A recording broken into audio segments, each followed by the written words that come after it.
Una-una, hindi ko palalagpasin na hindi sagutin ang mga malisyoso, tahasang kasinungalingan at walang basehang mga akusasyon sa akin ni Bryce Hernandez. Hindi ako papayag na makaladkad ang aking pangalan sa mga pahayag na katang-isip at gawa-gawang salaysay. I have participated diligently and consistently in the Senate investigation because, like everyone, I want the truth to come out and weed out corruption in the government. And I am confident that I have not committed any illegal act if Mr. Hernandez truly stands by his allegations. I challenge him right now to take a lie detector test with me. Let us settle this once and for all and show the public who is telling the truth. Yun lang. So, really makiting intention, ba't kayo nakita na gano'n ni Hernandez? I really do not know what his evil intentions are.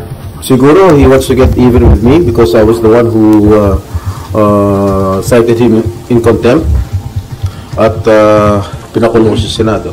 Sir, it is not true na nagpa-allocate kayo na about 335 million? Yung sa 330, kano ro? 335 million, lahat siya nasa GAA. Everybody can choose any item from the GAA at ibintang kahit kanino senador.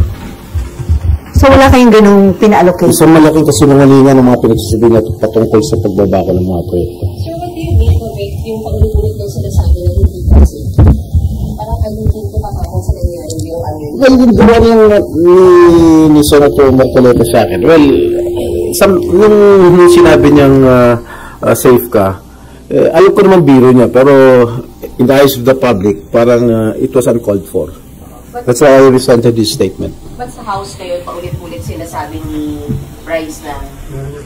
Well, siguro kinuha lang niya yung kahapon yung pagbiro ni Senator Marcoleta sa akin. Sir, kanina, napanabilang naman. A little bit. Ano mo unang alam niyo, sir? Parang napamura kayo? Naggalit talaga ako. Talaga napamura ako. Napakasinungaling nitong taong to. Because first of all, hindi ko siya kilala. And I have never met that guy. Just common sense. Really think I will be actively participating in this investigation na nandun siya, nakilala ko siya, nagbibigay siya ng pera sa akin? That's common sense. I should have abstained from that hearing, from this hearing. Malakas ang loob ko dahil I did not commit any illegal act. Pero claim niya dumaan kay, isang claim niya ay District Engineer Alcantara. Si District Engineer Alcantara, he even denied it. Dinunay niyo kay Senator Joel, dinunay din niyo sa akin. Oh. So, tinukulikan mo nakalala daw kayo nung Maynila pa? Sino? No. Hindi ko siya kilala. Sa Manila? Siguro I met him once, twice, but never an acquaintance. May picture kayo ni DPWH Engineer Alcantara, sir? Do you remember that, sir, when it was taken? I do not know. I cannot recall that event, pero sa dami naman nagpapapicture sa akin. Hindi ko naman pwede tanggihan. Kung drug lord din, gambling lord, malay ko naman kung drug lord din, gambling lord, hindi ko naman natatanggihan kung sino nagpapapicture sa akin. Remember, we are all public figures here. Sir, sasampahan niyo ba ng kaso? Yes, sasampahan ko ng kaso yan. Anong kaso? So I will have to talk to my lawyers. Will you confront him sa next hearing? If he's here, he's seeking refuge in the house already. Doesn't want to come back here. Sa PNP Custodial Center na daw, sir. I do not know. Sabi ni S.S. also, nagkaroon ng agreement ni Speaker. I do not know. Well, if he's going to be invited or subpoenaed here, then I will confront him. Pero sir, totoo yung sir na meron kayo talagang pa-allocate ng bondo sa As I mentioned earlier, lahat yan, line item yan, nasa GAA. Anybody can choose those line items at bintang sa mga senador. Pero hindi kayo nagdadaan sir ng budget? No.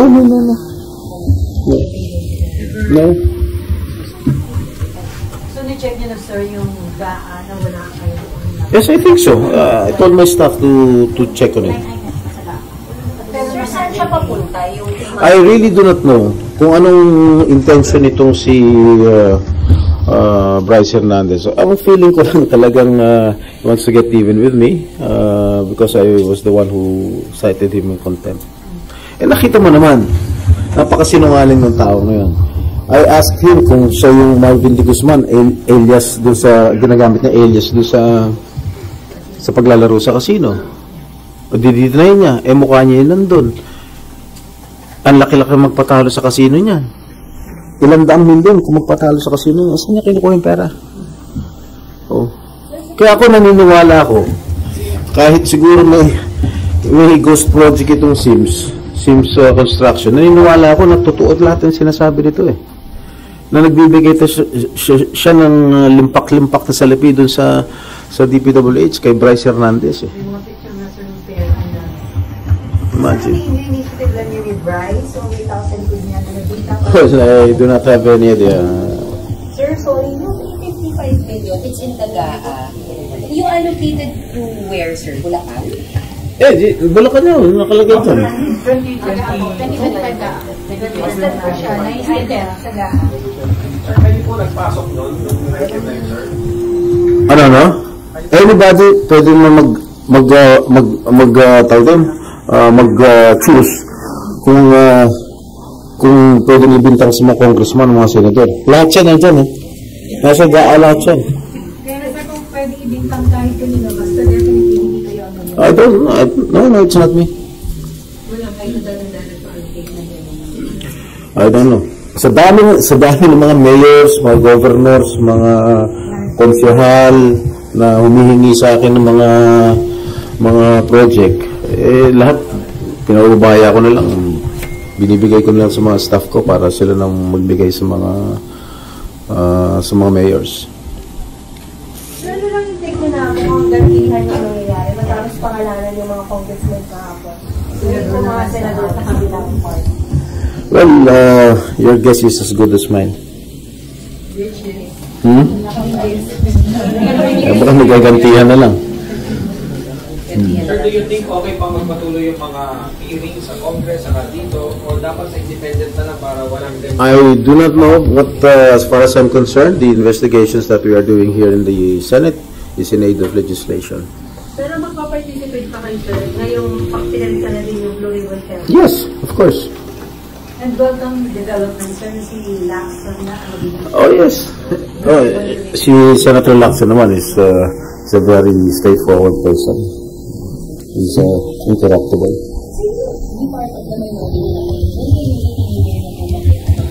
Yes, si Senator Alan. Ano ba winning na? So, wala kang intention na lumipat sa majority, sir? Not as of this moment. Sir, sino kayo sa majority? Sam, Or sir, lahat ng hindi bumoto kay Senator Soto? lahat yung mga hindi bumoto. Ako, Senator Bongo, De La Rosa, Padilla, Marcos, Escudero, Villanueva, Marcoleta, and Alan Peter. Si Senator Alan, yeah. I think si Senator Marcoleta. Ano po yung committee na ina-offer po sa mga?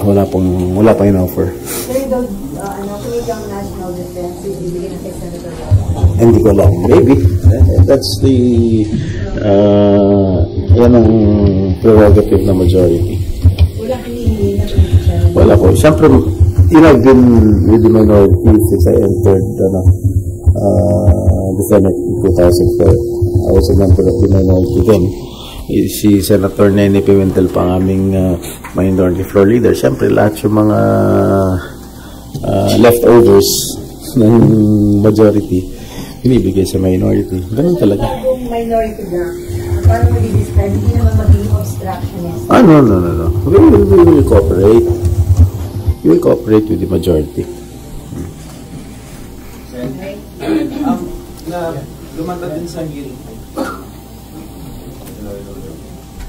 Sen, lumantad din po sa hearing ngayon sa House na may convo po si Vice Hernandez with a certain Beng Ramos. Okay.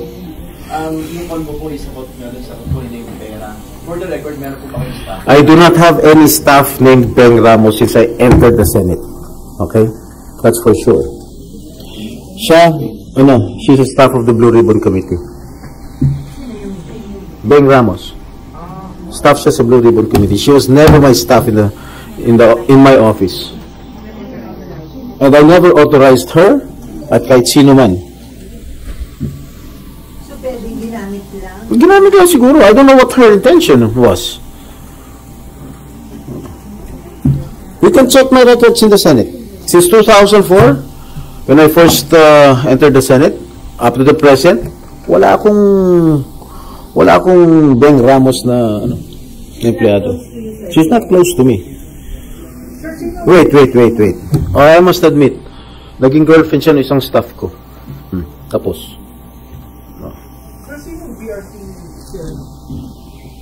Blue Ribbon?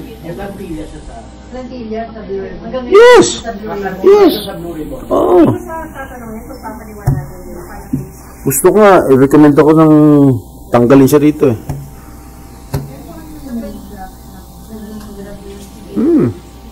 O possible na siyang may transaction. Nakausap niya na siya doon. No. Wala kayong plano, sir, na kausapin siya? Ba't ko siya kakausapin? Pero hindi pwede report sa Senate leadership. Siguro I will write a letter to SP Soto. She claims that she's my staff? Did she claim that she was my staff? Si Bryce. O, kita mo sinungaling ang hayop na yan. Saan ang proof niya na staff ko yung Beng Ramos? Nuno ng kasinungaling yung hayop na yan. Pero sir, itong si Bryce, kakilala mo na siya ever? I never met that guy. Hindi ko kilala yan. I never met him. About Alcantara sa Santiago. Si Henry Alcantara, according to him, he was the deputy engineer sa Manila. Under division chief, under division head. During the time of your dad? During the time of my dad, he was mayor of Manila. At si Engineer Robert Bernardo, he was the city engineer of the city of Manila at that time. Well, no, he's not my acquaintance. Yung sinasabi ni Bryce na nagpupunta siya sa mga birthday parties ko, may kasama, may pinakita siyang litrato kasama si Secretary Laguesma. Lahat nung inibita ko ng birthday ko, mga 60th birthday ko, inibita ko lahat yung mga cabinet members. Not only si Secretary Laguesma. Siguro sumabit siya sa isang kaibigan, alam mo naman, ganun ang Pilipino, sabit-sabit. Sa picture. So, your confidence, sir, na hindi naniniwala yung fact na meron tayo. Of course, I'm confident. Napakasinungaling yan. Kita mo. Sa investigasyon lang kahapon, sa Senado, lahat pointing at him, towards him. Nung in-interrogate ko siya tungkol sa mga talo niya sa casino, yung ID niya sa casino, dinideny niya. Lahat dinideny niya. Pero may record ng Blue Ribbon Committee, may record si Senator Marcoleta, yung mga losses niya sa casino. So, dito sa mga nagiging development dito, ano nakikita niyo kayo na ng mga investigation ng House and Senate about anomalous flood control project? Alin? Ano nakikita niyo kayo na? Well, sana may makulong talaga. Ako, I really want to ferret out the truth. That's why I am diligently attending the Senate hearings in the Blue Ribbon Committee. Gusto ko talaga malaman ang buong katotohanan at sino talagang main culprit. Sino talagang ang demonyo nagpasimuno nito. Hindi naman privilege speech mamaya about him? Maybe tomorrow kasi magpi-privilege speech si Senator Ping. San Joel. Maybe kasi dalawa-dalawa na.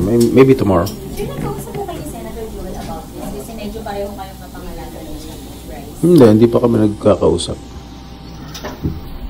Okay.